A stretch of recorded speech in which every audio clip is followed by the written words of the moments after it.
Good morning, my name is Aniston Dejanon, and the purpose behind this video is my own personal assessment whenever it comes to the different dispositions as a teacher. So let's begin.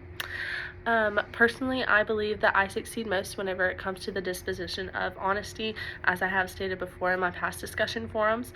I believe that honesty is the foundation of every relationship that we are going to have, and I take honesty very seriously. It can form and break bonds and relationships as well, but it can also damage your reputation as a teacher if you're not leading with 100% honesty.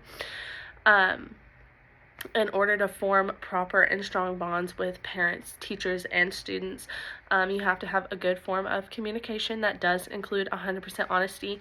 Even when there's some certain things that it's hard to be honest about, it's best to just lead with honesty. That leads them to trust you more and have better communication with you as well.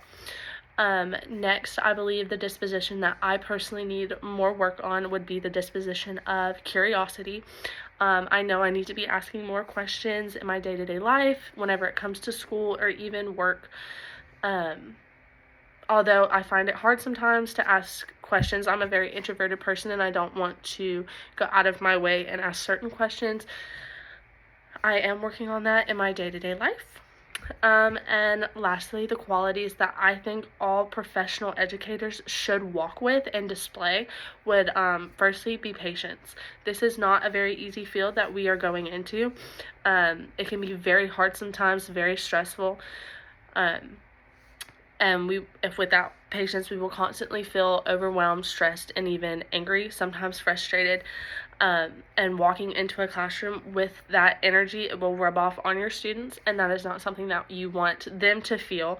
It leads to them not comprehending everything that you could be saying.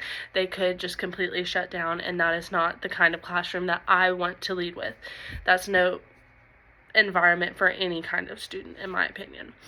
And finally, I believe all teachers should have a good way of communicating. We are our students and their parents' voice. Sometimes their concerns are not being heard, so we need to lead and be able to communicate with our administration about these concerns, and even sometimes parents won't be listening to the student, so we are going to be their voice and communicate with parents about whether that's grades, their studying, or even just certain things that they may need in their day-to-day life, or even in the classroom. That's something that we need to be able to provide and help our students with. And that is the end of my video. Thank you so much. Have a good one.